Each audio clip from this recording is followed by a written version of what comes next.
Welcome to Fiber Arts Friday. Today we are going to be talking about stockings. Yes.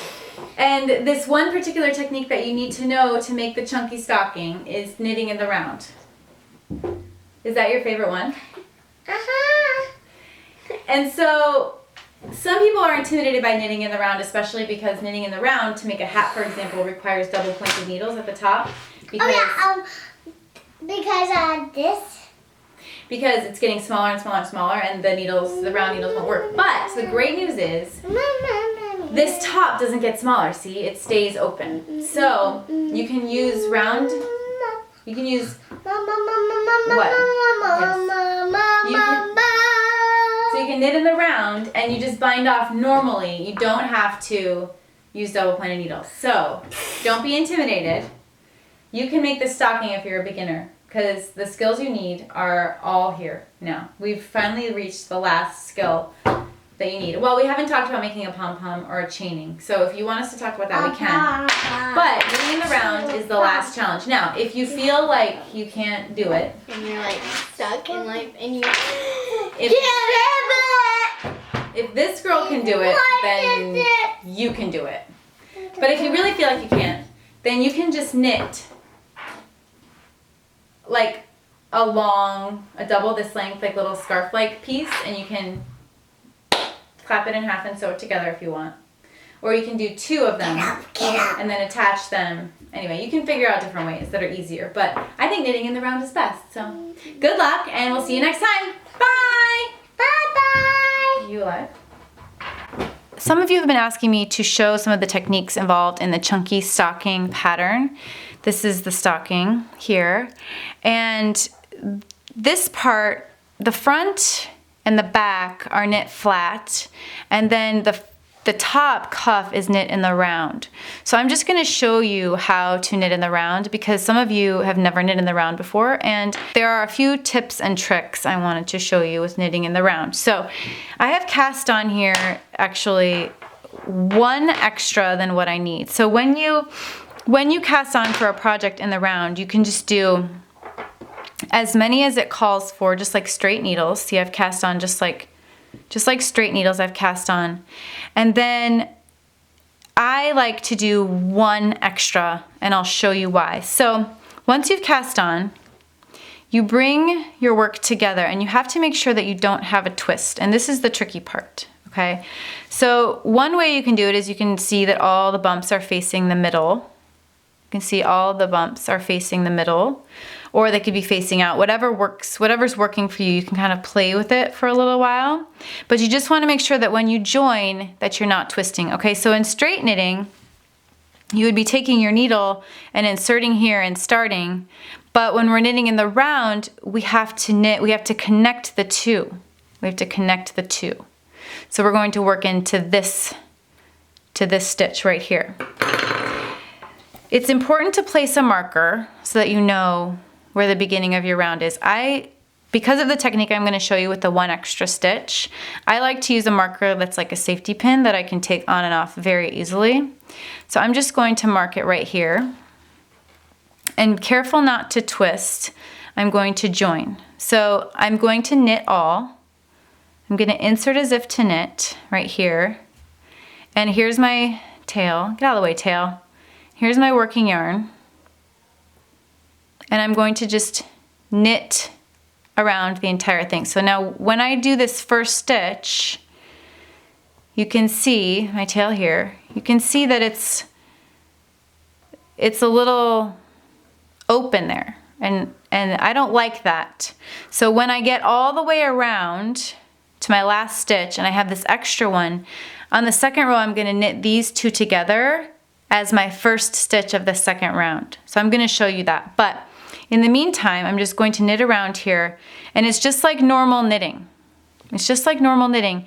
The difference is because you're going in the round, let me just double check. Before I get any farther, I'm just gonna check that I'm not twisted, because I do not wanna get 3 or 4 rows in and realize I'm twisted. Now, since this is a bulky project and it's very small, it's very easy to see I am not twisted. All of these stitches are facing the outside, all of the bumps are in the middle. I will never forget 15 years ago when I tried to do my first hat, I didn't understand that that was a thing.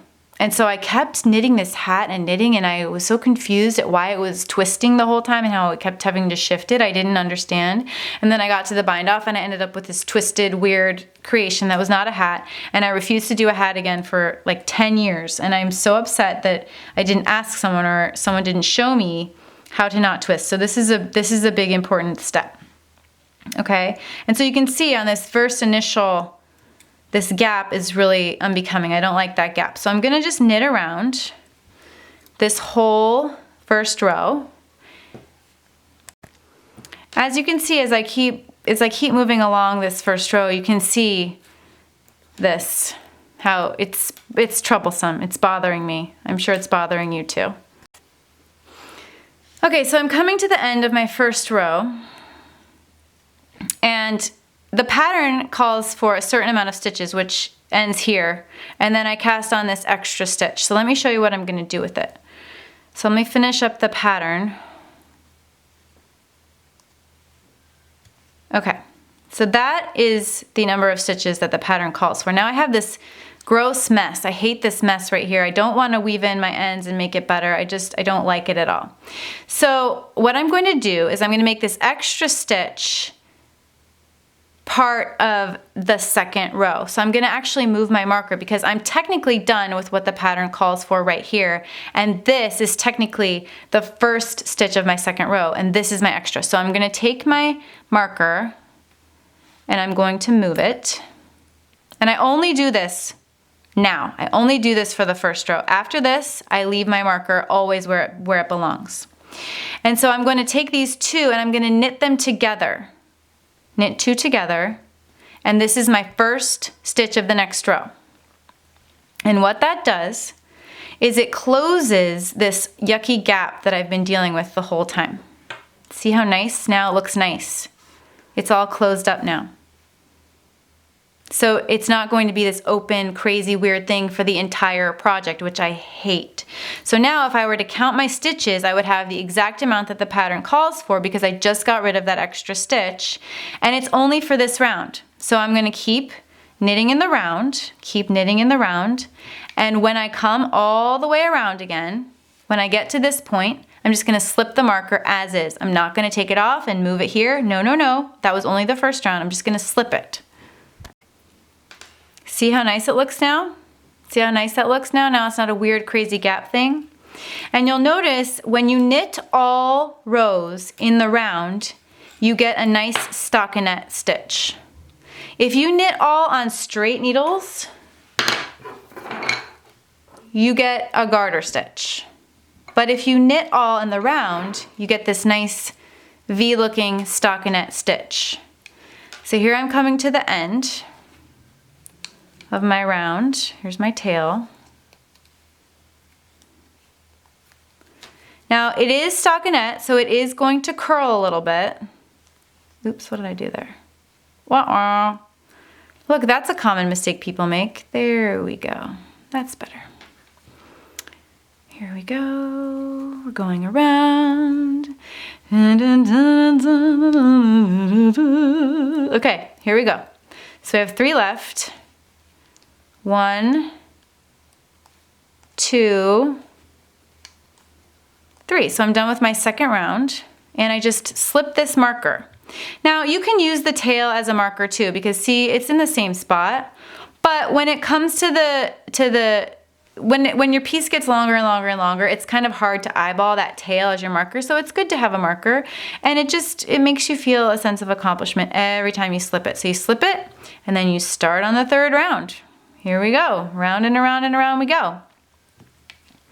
And when you're working on chunky needles like this is size 17 needles and chunky yarn like this Hometown USA from Lion Brand, you can knit up something so quickly. And I highly recommend actually knitting your first project as a hat. So on these 17 needles, just knit a chunky hat. You cast on about 35. And so then you only have to do 35 stitches per row. And look, I'm already to about 1.5 inches of knitting, and it's been like 5 minutes. So if you just want to do your first project as a big chunky hat, it will go by so fast and you'll feel this great sense of accomplishment. Now, there's more to this, this knitting in the round situation. And when you get towards the end and you have to decrease, you'll see that this is going to be too long. It's going to be too tight, and your stitches are going to be like this, and it's going to be painful. So you have to switch to double pointed needles. And I don't have my big chunky double pointed needles right here on hand, but this is an example of double pointed needles. So if I was doing something in a smaller scale, these are double pointed needles. And so what happens is you spread out the work amongst 4 needles, and you only have a few stitches on each needle, and then it can get smaller and smaller. See, as you get to the tip of your hat, it can get smaller and smaller and smaller. So that's for another day, and don't be intimidated by that. And that is not required at all for this stocking. This stocking, as you can see, we just knit a band in the round, and we don't decrease or increase. It's just a band, and you bind off just like this. You never have to use double pointed needles for this stocking. So that is a blessing. And that's just my tutorial. And look how nice that is. See how nice that is? I love, love, love that trick. So that's knitting in the round, and I will see you next time. Toodaloo.